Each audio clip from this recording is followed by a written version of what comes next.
Hey everyone, welcome back. I've missed you guys so much. It's been a long time since I've been here talking to you, and it feels really good to be back. So this is a new channel, a fresh start, and I'm really hoping we stick together for a long time here. I've got a lot of stories coming your way. Before we start, please subscribe if you haven't yet, and hit the like button on this video. It really does help me out, and I'd appreciate it a lot. The last normal thing that happened before my life detonated was Vincent complaining that I bought the wrong sponges for washing his car. That's it. That's the memory right before everything. He stood in our new kitchen holding the yellow sponges I'd grabbed from Target, telling me these ones scratch the clear coat. And I told him to wash his own car then.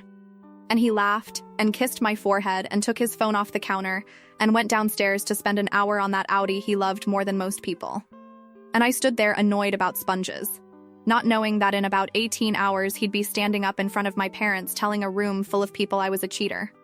Let me back up so this lands right. Vincent and I were together 3 years. My little brother Matt introduced us. They lifted at the same gym. Matt thought he was the coolest guy alive, brought him around to a family barbecue, and that was it.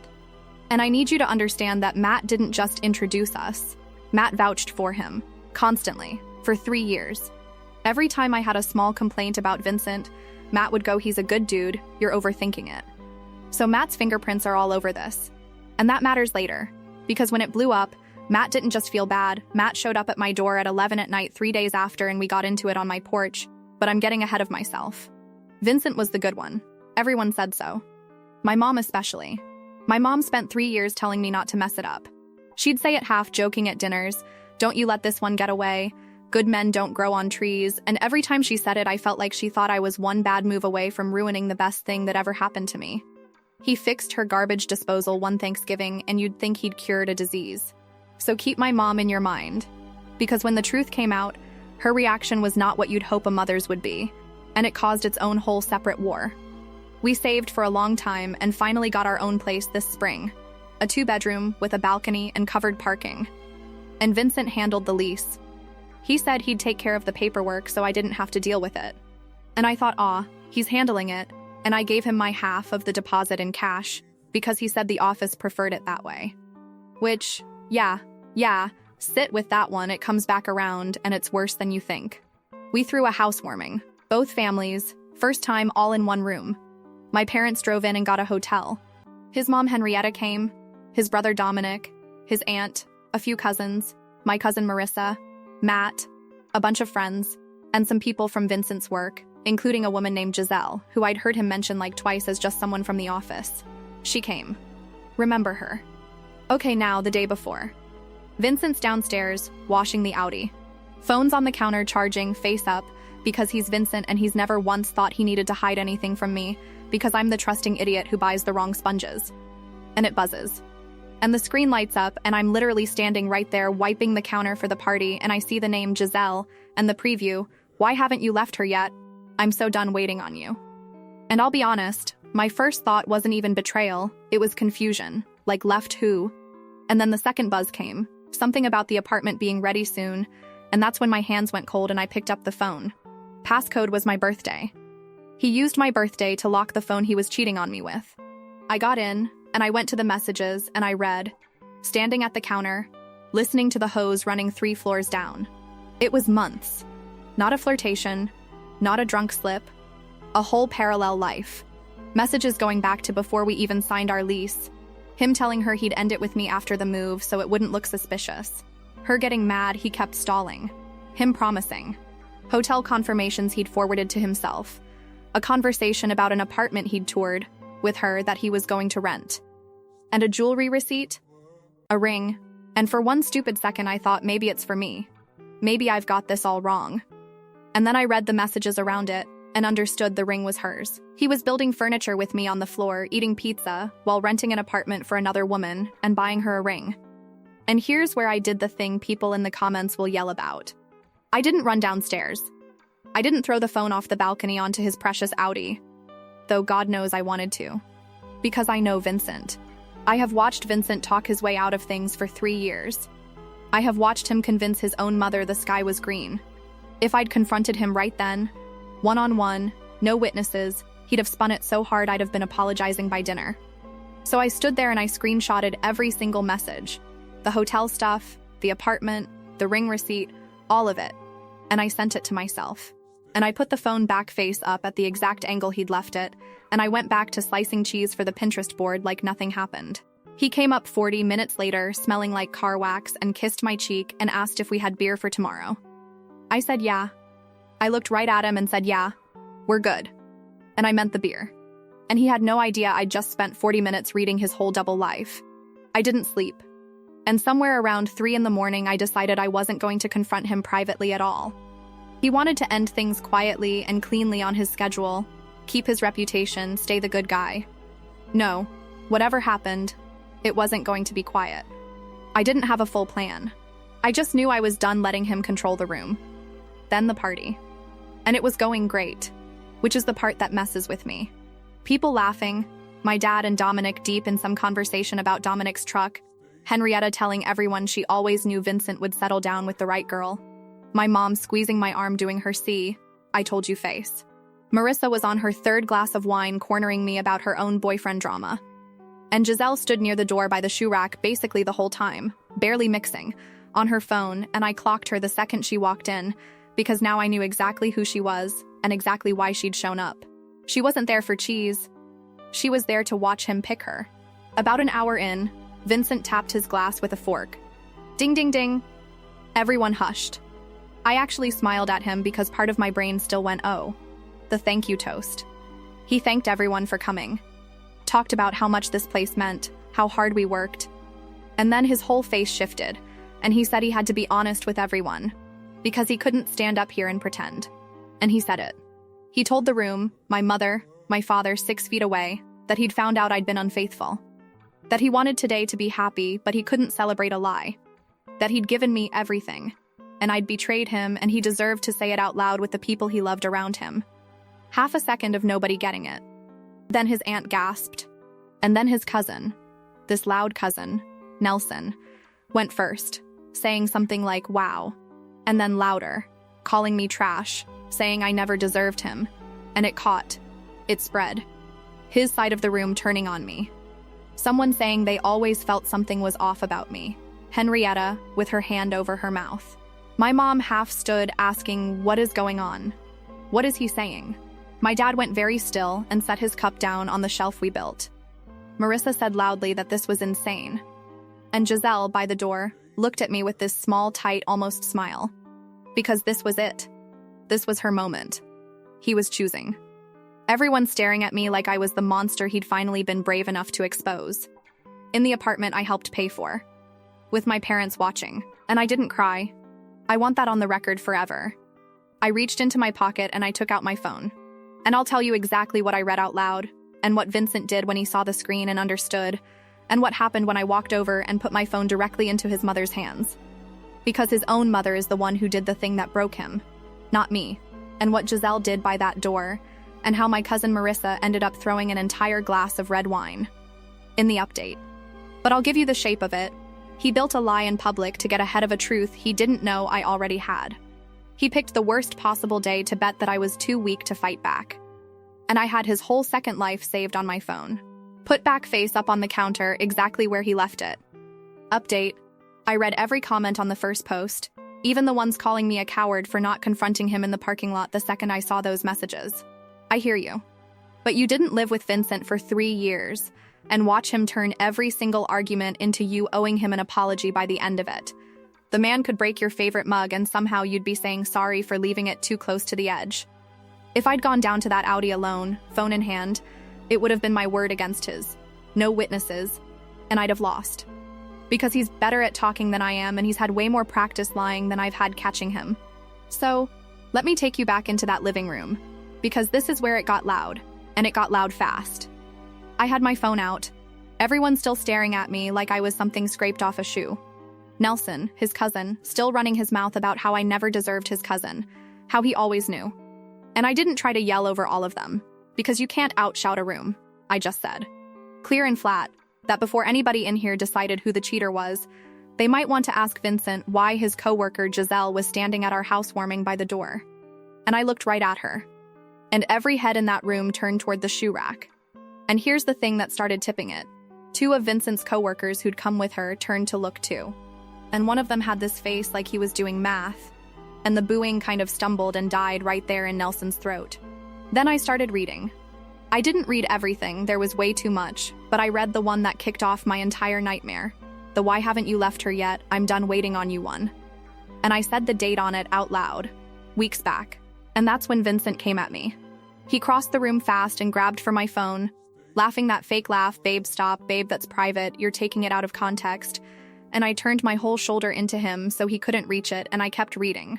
The part where he told her he'd end it with me after the move so it wouldn't look suspicious. His words. Out loud. In front of his mother. And that's when Matt hit him. I need to be clear about this because I've replayed it 100 times. My brother didn't plan it, Matt's not a fighter, but Vincent lunged at me a second time, actually grabbed my wrist this time. And Matt came off the wall and shoved him back so hard, Vincent slammed into the shelving unit we'd built together on the floor eating pizza. And my dad's cup went flying off it, and then Matt was right in his face.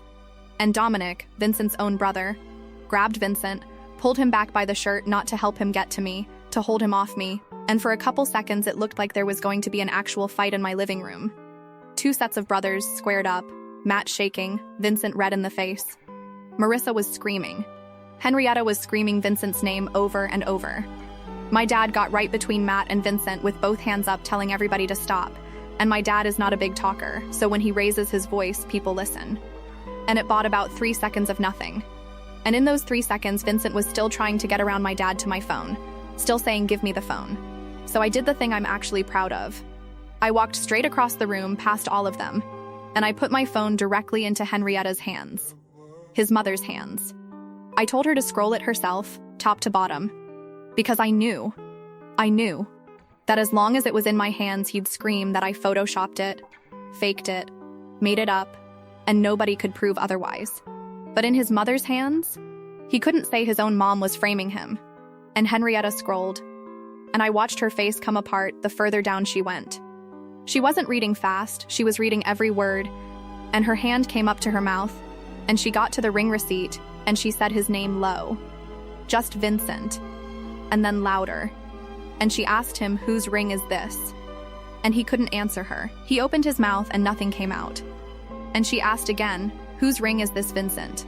Because, and this is the part that got even ME, standing there furious.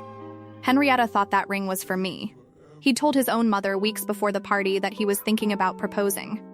Let her get excited. Let her start planning in her head. She'd probably already told her sisters. And she was standing in my living room, realizing the ring was for the woman by the door. That her son had used her happiness as part of the cover. Made her into a liar without her even knowing she was lying. She dropped my phone onto the couch cushion like it had burned her hand, and she stepped back from him. And that's when Giselle finally opened her mouth. She'd been frozen by that shoe rack through all of it, and now she was defending herself. Loud. Saying she wasn't the bad guy here. That she didn't do anything wrong. That Vincent told her we were basically over. That we were just 2 roommates finishing out a lease. That he told her I already knew it was ending. And that actually stopped me for a second. Because it was new information. It wasn't part of what I'd read. He'd told her I was in on it. He'd sold her a story where I knew we were done. Where I was just a roommate biding time where nobody was getting hurt because I'd already checked out. She thought she'd been waiting around for a formality. She thought she was moving into an apartment with a free man. So I turned to her, right there, and I asked her, "Does this look like a woman who knew? Does today look like the last day of a lease to you? Does a room full of my crying family look like I was in on it?" And she looked at Vincent, and Vincent said her name sharp, told her to stop talking. Not here. And that was his worst move of the entire day. Because now she turned on him. She started going off, how he swore to her months ago it was handled, how she'd been patient for so long, how he promised the apartment would be ready and they'd move in together and start their life, and he kept cutting in, telling her to shut up, and she was absolutely not shutting up. She was louder now, saying she gave things up for him, that she turned down other things waiting on him, and the 2 of them started full-on screaming at each other in the middle of my housewarming. The 2 people who'd planned a whole secret life together, turning on each other in real time in my living room, because both of the stories they'd been fed about me were collapsing at the exact same moment, and they could both suddenly see it. And that is the exact moment my cousin Marissa threw the wine. 3 glasses of red deep, Absolutely finished with all of it, she chucked what was left in her glass, and I genuinely think she was aiming for Vincent, but it caught Giselle right across the front of her white top, and Giselle shrieked like she'd been shot. And now it's true. Complete chaos, Giselle screaming about her ruined shirt, and that somebody's paying for the dry cleaning. Marissa saying some things back that I will not be repeating on a family-friendly subreddit. Henrietta full-on crying now. Dominic still gripping his brother's arm. My dad physically steering me by the shoulders toward the front door. And then my mom. This is where my own family cracked wide open, and a lot of you are going to be surprised, because everyone assumes your family instantly rallies. In the middle of all of this, the wine, the crying, the two affair partners screaming at each other, my mother's first real fully formed sentence to me was to ask why I didn't tell her the night before, why I let her walk into this blind, why I let her sit there for an hour bragging to Henrietta about what a catch Vincent was while I knew. Like I'd set a trap and she was the one who got caught in it. And I turned on her because I was completely out of patience. And I told her I found out 12 hours ago that I hadn't slept a single minute, that I didn't owe anybody a heads up about my own life falling apart, and that if she wanted to stand here and be embarrassed, she could get in line behind the woman whose entire relationship just detonated in her own living room. And she got that wounded, pinched look she gets, and she went straight to my dad, and now my parents were arguing with each other by the door. My dad furious at Vincent and wanting to just get me out. My mom somehow turning it into how humiliated she was after 3 years of vouching for him to everyone she knew. People started leaving. Fast, awkward, grabbing coats off the bed, not making eye contact. That specific way a party empties out when something has genuinely gone wrong. Nelson, who'd called me trash to my face 10 minutes earlier, wouldn't even look at me on his way out. No apology, no nothing, just slunk out the door with his head down, which somehow made me angrier than the booing did. Dominic actually stopped in front of me on his way out and told me he was sorry, that he'd had a bad feeling about his brother for a while and hadn't said anything. And I didn't know what to do with that, so I just nodded at him. Giselle left somewhere in all the mess, wine soaking down her white shirt, and I didn't even see her go, she was just gone from the doorway. And then it was just me and Vincent. In the apartment we signed for together. Cups everywhere, the charcuterie board I spent 2 hours on sitting there untouched and sweating, red wine drying into Marissa's chair, my dad's cup still on the floor by the shelf. And the second the audience was gone, the second, Vincent dropped the wounded victim act completely and switched to an entirely new one. Devastated, on the couch, head in his hands, telling me he made a mistake, that Giselle meant nothing to him, that he got in way over his head and didn't know how to get out, that he never actually would have gone through with leaving me, shrinking months of a double life down into one confused moment. He told me the apartment was never even real, he just looked at it once, the ring was a stupid impulse he regretted, none of it meant what it looked like. And we talked until almost 4 a.m. That's the part I left out of the first post, because I know how it sounds. I didn't just throw him out and change the locks. 3 years doesn't evaporate at 3 a.m. no matter how much you want it to, and some sick part of me needed to actually hear him try to explain how. How he could build a shelf with me on a Tuesday and tour an apartment with her on a Wednesday. And he tried every version he had. He blamed stress at work. He blamed her chasing him, said she pursued him relentlessly and he was weak. He blamed me for pushing to move in together too fast, said the pressure of it all made him act out, as if standing up and calling me a cheater in front of my parents was some kind of cry for help he couldn't control. And the longer he talked, the clearer one thing got, and it's the thing I keep coming back to. He was not sorry he did it. He was sorry it blew up. He was sorry his mother saw. Those are two completely different sorries, and only one of them means anything. But here's what I still didn't know. Sitting on that couch at 4 a.m, listening to him rewrite our entire history. Because 3 days later, my brother Matt showed up at my new door at 11 at night, and we got into it hard on the porch. Because I hadn't told him the night before either. And Matt had spent 3 years swearing Vincent was a good dude. And Matt felt like an idiot and he was taking it out on me. And in the middle of that fight, Matt told me something Vincent had said to him at the gym weeks before the party. Something Matt hadn't thought twice about at the time. And it made me go home and pull out that lease. The lease Vincent so generously handled so I wouldn't have to deal with it. And what I found out about our apartment, about the cash I handed him, about what he'd actually set up behind my back, is the thing that finally turned his own mother from crying on my couch into the person who genuinely destroyed him. I'll tell you exactly what Matt said. And what was really going on with that lease. In the final part, Last update. So a bunch of you guessed the lease was going to be the thing. And you were right. But I promise the how of it is worse than most of you figured. And the part where his mother got involved is the part I actually came back to tell you.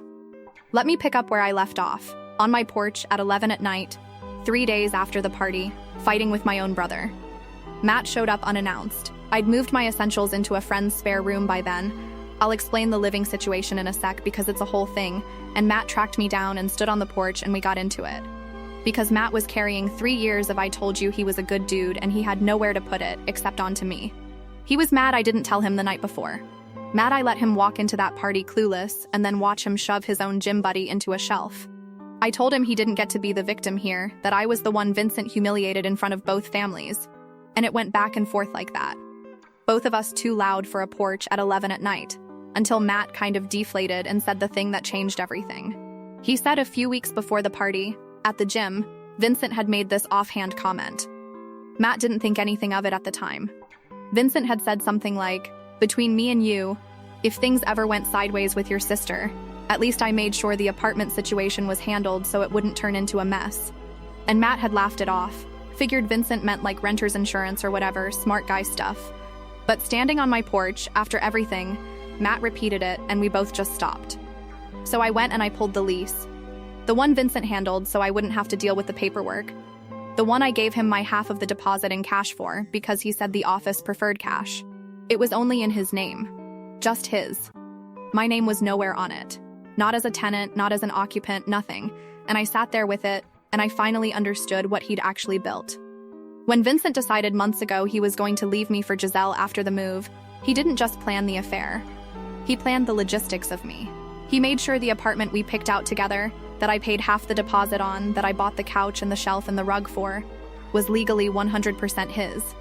So that when he pulled the trigger and ended things, he would keep the apartment, move Giselle in, and I would be the one with no name on anything, no claim, out on the street, while my own money sat in the deposit of a home I'd be locked out of. The move-in with me was never a move-in with me. It was me co-funding an apartment for him and another woman without knowing it, and being set up to walk away with nothing. That's why the cash. Cash has no paper trail. He wasn't being sweet handling the paperwork. He was making sure that when this ended, there'd be no record I'd ever put a dime into it. And I want to tell you I handled discovering this with grace, but I called him immediately. 11:30 at night, and we got into the longest, ugliest fight of the entire thing, worse than the party. Because I told him I knew about the lease, I knew what he'd done, and I wanted every cent of my deposit and my half of the furniture back. And he didn't even really deny the setup. He got defensive, and then he got nasty, and he said the thing that told me exactly who he'd always been. He said good luck proving any of it. That I gave him cash. That there was no record I ever paid anything. That as far as anyone knew it was his apartment and his deposit and I was just a girlfriend who lived there a few weeks. He said I could take him to court and I'd have nothing. He was almost proud of it. He'd thought it through that far. Except here's what Vincent forgot. And it's the same mistake he made with the phone. He forgot I'm not the trusting idiot he met 3 years ago. Because he's the one who taught me not to be. Every time I handed him cash over those months, my half of the deposit, my portion for the couch, my share of the rug and the shelf, I'd texted him. Every single time. Here's my half of the deposit. Here's my part for the couch. And every single time he texted back thanks babe or got it or you're the best. Because at the time he was still playing the perfect boyfriend and it never occurred to him those little thank you texts were him confirming, in writing, with dates, that he'd taken my money for our shared home. I had months of it. I screenshotted all of it the same night I screenshotted the affair. Because once I saw who he really was, I grabbed every thread in that phone I could reach. So when he said good luck proving it, I told him I already had it. In his own words. With dates. And he went quiet on the phone for the first time in the entire conversation. Now here's where it stopped being about me and Vincent, and became about Vincent and his mother. Because this is the part I actually came back for. Henrietta had not spoken to her son since the party. Not one word. Dominic told me that much when he checked in on me, and yeah, Dominic kept checking in, which I still don't fully know what to make of, but he was the only one on that side who came out of this decent. But here's the thing about Henrietta that matters. She's the one who's bailed Vincent out his whole life. Co-signed his first car. Covered him when he was short. Vincent has never once faced a full consequence because his mother has always been standing there to absorb it. And when Dominic told her about the lease, about what her son had done to me with the apartment, the cash, the plan to leave me with nothing, something in her that had spent 30 years protecting him finally broke the other way. Because it's one thing to find out your son's a cheater. Grown men cheat, she could rationalize that, cry about it, eventually forgive it. But finding out he'd coldly, methodically set up a woman he lived with for 3 years to be financially wrecked and homeless. A woman Henrietta had welcomed, had gotten excited about, had thought she was gaining as a daughter, that was a different thing. That wasn't a mistake. That was who he was, and she'd made him that way by never letting him face anything. Henrietta called me. Not to warn me, not to team up, nothing like that. She called to ask me directly if it was true. The lease, the cash, all of it. And I told her yes, and I told her I had the texts, and she asked me to send them to her, and I did. And she read her son confirming in writing, over months, that he'd taken my money for an apartment he was going to keep and hand to another woman. And then Henrietta did the thing. She told Vincent flat that he would pay me back every single dollar of my deposit and my half of everything I'd bought. Or she was done. Not dramatically done. Permanently done. No more bailouts, no more cosigns, no more mother swooping in the next time his life fell apart. And knowing Vincent, his life was going to fall apart again. She'd been his safety net for 30 years and she pulled it. And she told him the only way to get any part of her back was to make me whole. And she meant it in a way he clearly believed. Because this was the one person who'd never once followed through on a threat to him, finally following through. And it worked. Not because Vincent grew a conscience, he doesn't have one, I've accepted that. But because Vincent has never been able to survive without his mother's safety net, and faced with actually losing it, he folded. He paid me back. In grudging installments, resentful the whole way, with Henrietta essentially standing over him making sure each payment came through. Every dollar that hit my account was his mother forcing her adult son to do the one decent thing he was never going to do on his own. She turned his own safety net into the thing that made him pay. And the apartment.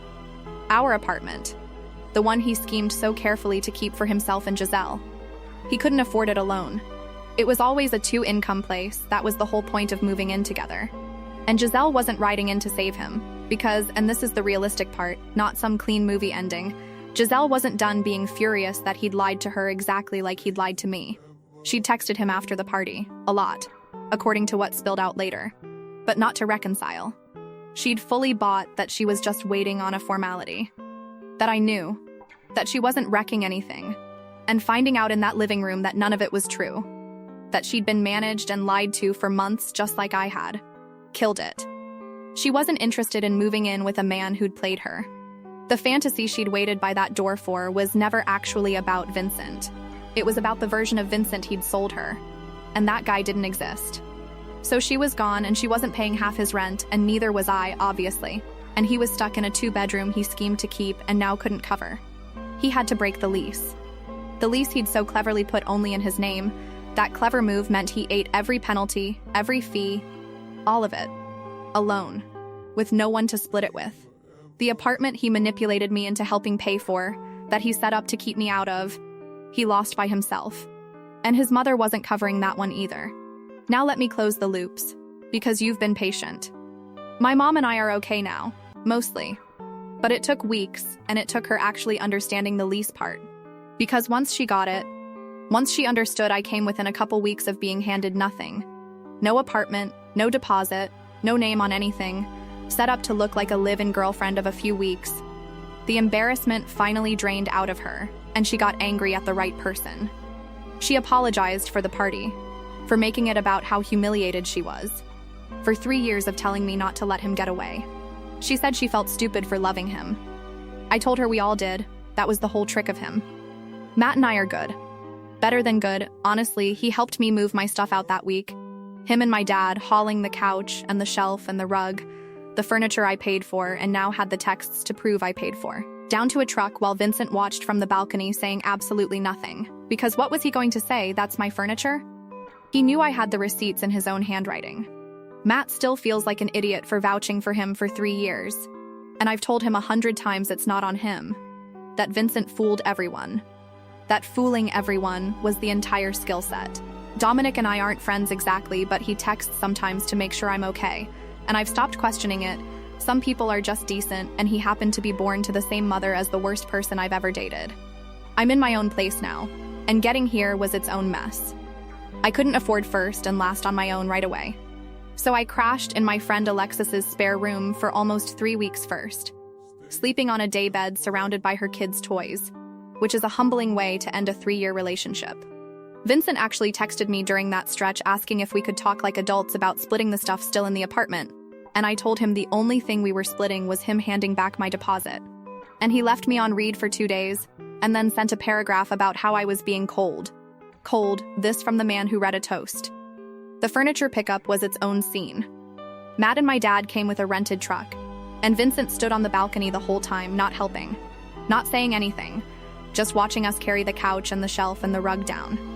And at one point he came down and tried to say the rug was actually his, and Matt just looked at him and said, "Say that again," and Vincent went back upstairs.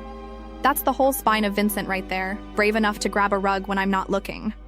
Not brave enough to say it to my brother's face. My mom came by Alexis's a few days after that. She'd finally gotten it, the lease thing, how close I came to walking away with literally nothing. And she sat on the daybed and apologized. And then she cried more than I did. And honestly, I ended up comforting her, which is so my mother. She kept saying she felt stupid for pushing him on me for 3 years. I told her everybody bought it, that was the whole point of him. So no, there's no clean ending here. I'm in a smaller apartment with bad water pressure, my name on the lease, and I put that same shelf back together by myself the other night. The one we built the night before I found out everything was fake. And that's the dumb thing that finally made me cry.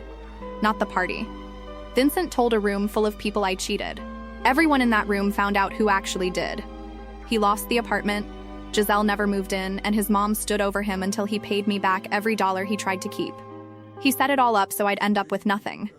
It just didn't work out that way for him.